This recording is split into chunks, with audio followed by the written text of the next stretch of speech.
Hagstrom. Hagstrom is a Swedish guitar brand that started out in the 1920s making accordions, only shifting into guitars decades later once rock and roll started reaching Scandinavia. The company became known for a fast, thin neck profile that Frank Zappa specifically sought out, reportedly preferring Hagstrom necks over almost anything else available at the time for how quickly he could move across them. Hagstrom also pioneered one of the first practical guitar synthesizers in the 1970s, years before the technology became reliable enough for most other manufacturers to attempt it. The original company folded in the 1980s once cheaper Asian imports undercut its prices, but the brand was revived years later under new ownership. Today's Hagstroms are built overseas, though they still lean on that same reputation for exceptionally playable, fast necks. The company's original factory equipment was reportedly repurposed for other manufacturing after the closure, an unceremonious end for a brand that once pushed guitar technology further than most of its competitors dared to. Reverend. Reverend Guitars was founded in Michigan in the mid-1990s by Joe Naylor, a repair technician who got tired of fixing the same design flaws on other brands' guitars over and over again. Rather than copying an existing shape, Naylor built guitars specifically designed to solve those recurring problems, including a bass contour knob that lets players roll off low end without touching the tone control at all. The brand built its reputation almost entirely through word of mouth among working musicians and gear reviewers rather than big-name endorsements. Reverend Guitars are known for using Carina wood, a lightweight tone wood historically associated with vintage Gibson Explorers, at a fraction of what an actual vintage instrument would cost. The company still manufactures largely in the United States, a genuine rarity for a mid-price guitar brand in today's market. Reverend has also stayed independent this entire time, never selling to a larger corporate parent the way many similarly sized brands eventually have. Cort. Cort is a South Korean manufacturer that most guitarists have actually played without realizing it, since the company builds instruments for dozens of other brands under private contracts in addition to its own guitars. Founded in the 1960s, Cort grew into one of the largest guitar factories in the world, producing everything from budget beginner instruments to genuinely high-end signature models. The brand stayed largely anonymous for decades, quietly manufacturing guitars that carried someone else's name on the headstock instead of its own. In more recent years, Cort has pushed its own name forward, signing signature artists and building a reputation independent of the brands it manufactures for. Few companies in the guitar world have built this much of the industry's supply chain while staying this unrecognized by casual players.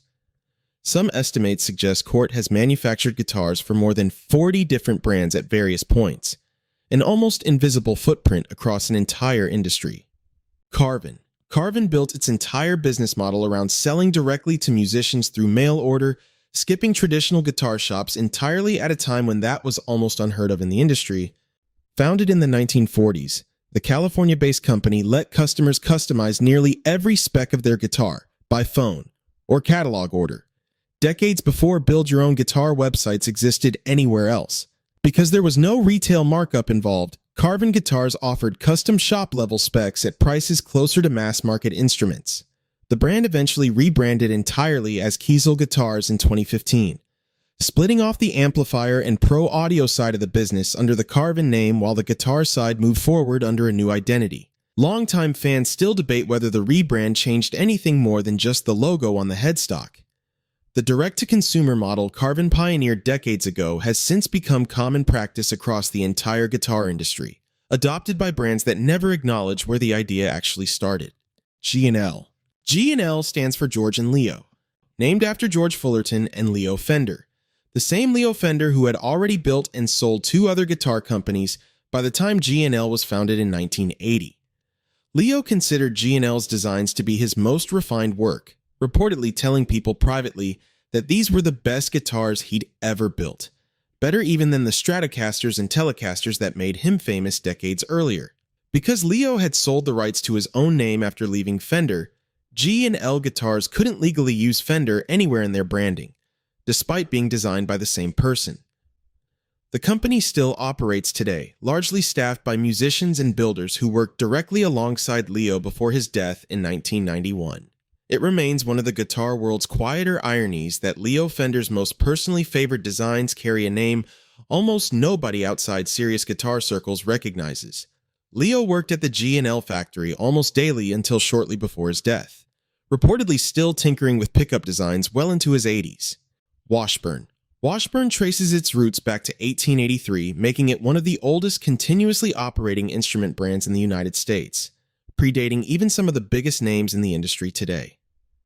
The company built its early reputation on parlor guitars and mandolins before shifting toward electric guitars decades later, as rock music grew.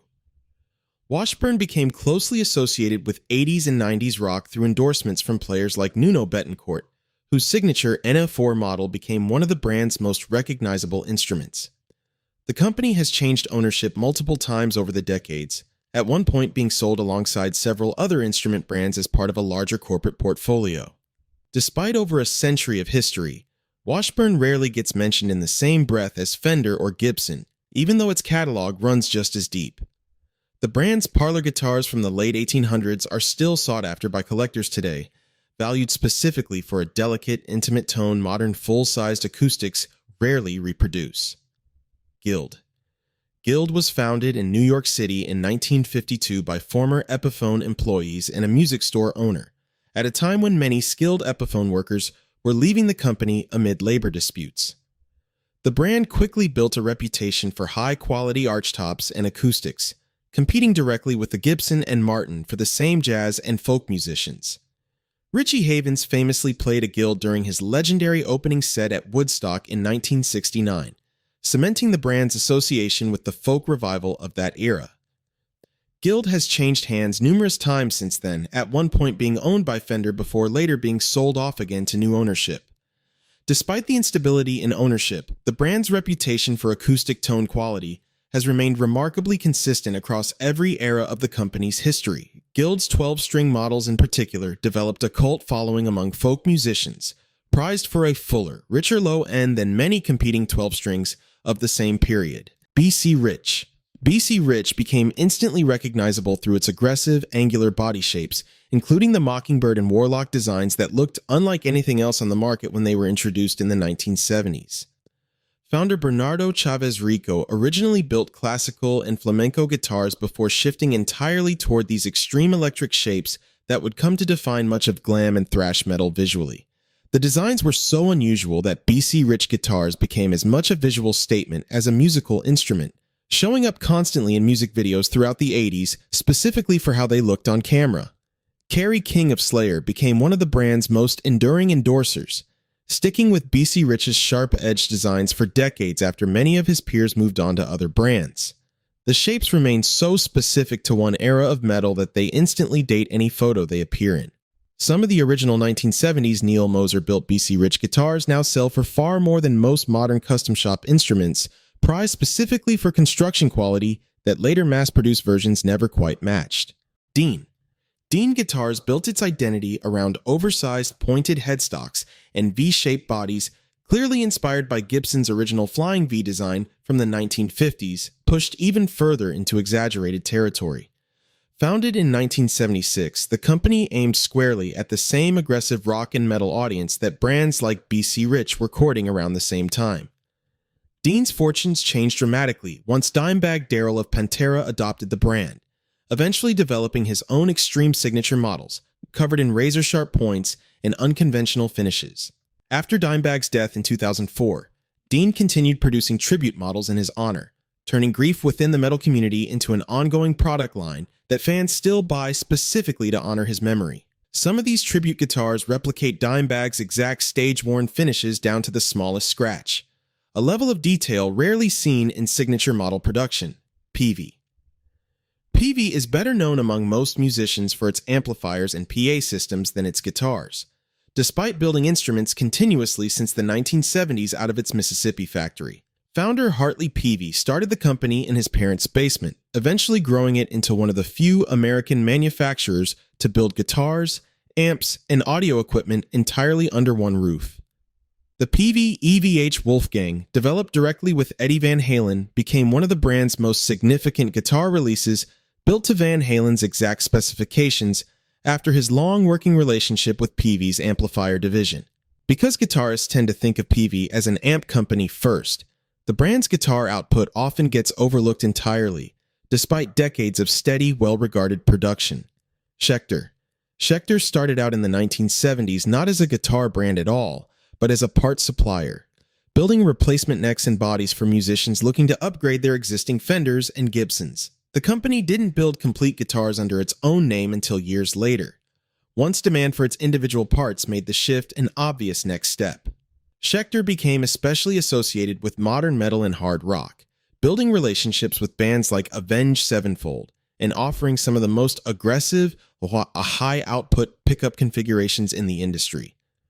Because the company started as a parts supplier rather than a traditional guitar maker, Schecter's approach to hardware and construction has always leaned more technical than most brands with a similar reputation in the metal space. Charvel. Charvel started in the 1970s as a repair shop before Eddie Van Halen walked in looking for custom parts, eventually assembling what became one of the most influential guitars in rock history, entirely from Charvel components. That guitar, covered in tape stripes and built from mismatched parts, directly inspired the entire Superstrat category that followed, combining a Fender-style body with higher output humbucker pickups. Charvel was eventually sold and became part of the same corporate family as Jackson, another brand built around the exact same Superstrat concept.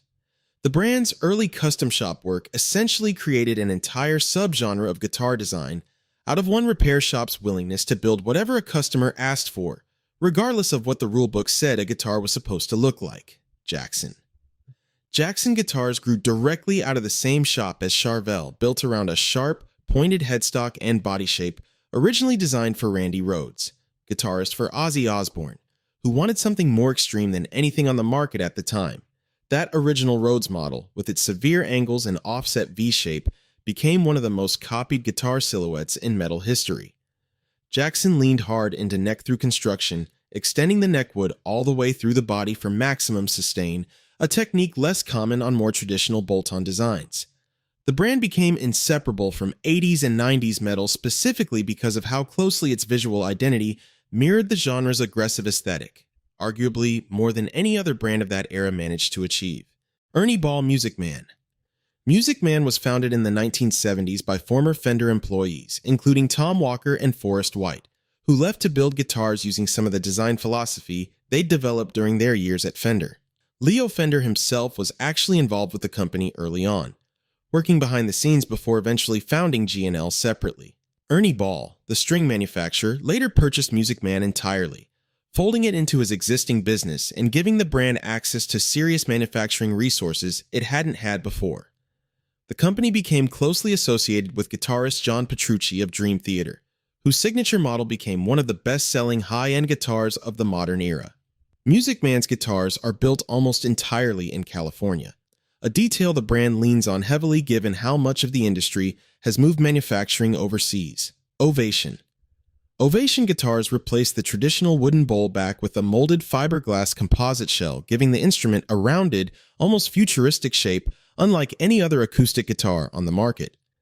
The brand was founded by Charles Kamen, an aerospace engineer who had built his career designing helicopters before turning his attention to solving acoustic guitar resonance problems using the same composite materials his company used in aircraft. That background gave Ovation an entirely different set of tools than traditional luthiers were working with, treating the guitar body as an engineering problem rather than a woodworking one. The round back design became instantly recognizable on television since its shape read clearly on camera in a way flat-backed acoustics never quite managed. Glenn Campbell famously played one throughout his television variety show, helping cement the Ovation shape as one of the most visually distinct acoustic guitars ever produced.